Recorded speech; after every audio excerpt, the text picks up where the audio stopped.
जिसको धन चाहिए, हम तुम्हें आंतरिक बात बता रहे हैं, जो है जितना है उसी से माता पिता भाई बंधु और आए हुए अतिथि और किसी एक बाहरी दुखी जिससे हमारा कोई मतलब नहीं, उसको सुख पहुंचाना शुरू करो।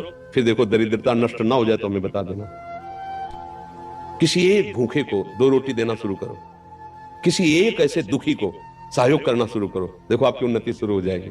हम कैसा चाहते, किसी एक का छीनने को मिल जाए तो हम सुखी हो जाए, किसी एक को हम दुखी कर दे हम सुखी हो, ये सर्वनाश की बातें हैं, वही हमको भोगना पड़ता है। अगर हम धर्म से चले तो सर्वलोक महेश्वर भगवान, ऐसा नहीं कि वो देख, एक सेकंड भी कोई ऐसा नहीं जिसको भगवान नहीं देख रहे हैं, मान लेना। एक सेकंड भी ऐसा नहीं है कि वो तुम्हें देख नहीं रहे। सही ढंग से चलो, पीछे की बिगड़ी बना लो, आगे का मंगलमय मार्ग हो जाएगा। नाम जप करो, कोई नशा मत करो, जो अर्थ कमाओ, माता पिता परिवार को सेवा, और किसी ऐसे को जिससे बदला लेने का भाव ना हो। जैसे मान लो हमने आपको जल पिलाया तो कभी आप हमको हाथ जोड़ के भी राधे राधे कहेंगे, ऐसी भावना नहीं हो। ऐसे किसी की सेवा करो, किसी पशु, किसी पक्षी, किसी ऐसे व्यक्ति की, वो तुम्हारे लिए इतनी जोर का काम करेगा कि सब व्यवस्थाएं बननी शुरू हो जाएगी।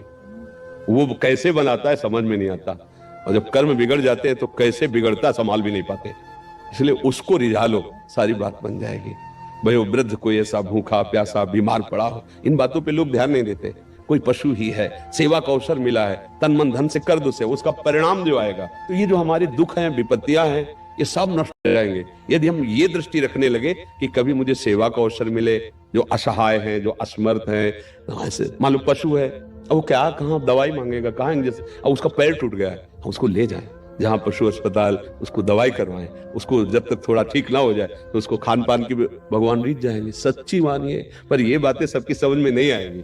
अगर ऐसे भाव से चलो तो पूर्व का जो अशुभ कर्म है वो नष्ट हो जाएगा। वो अशुभ कर्म ही हमें दुख देता है, अशुभ कर्म ही दुख देता है। ये जो हमें भुलावे में डाला जाता है ना कि हम ये कर देंगे तुम्हारा दुख दूर हो जाएगा, बिल्कुल नहीं। ये हम मतलब बिल्कुल अनुभव की बात कहते हैं। इस भुलावे में कभी न फंसो, बिल्कुल इन बातों, अपने कर्म को शुद्ध भाव से करो, किसी से आशीर्वाद मांगने की जरूरत नहीं है। भगवान सबके है, जैसे हमारे हैं ना वैसे तुम्हारे हैं। तुम्हारी दृष्टि में भगवान के प्रति पक्षपात लग सकता है कि भगवान इनको ज्यादा चाहते हैं हमको नहीं, लेकिन उस माँ से पूछो जिसके 4 लड़के, 2 कमाते हैं और 2 ऐसे ही हैं, उस जब भोजन परोसेगी तो चारों को बराबर पर। ऐसे ही भगवान कहते सब मम प्रिय सब मम उपजाए, तुम सब मेरे बच्चे हो। पर भगवान से विमुख होकर गलत आचरण करोगे तो वही माया पीट रही, कभी दरिद्रता, कभी विपत्ति, कभी दुख, कभी पश्चाताप, कभी शोक, जन्म मरण। इसलिए सावधान हो जाए।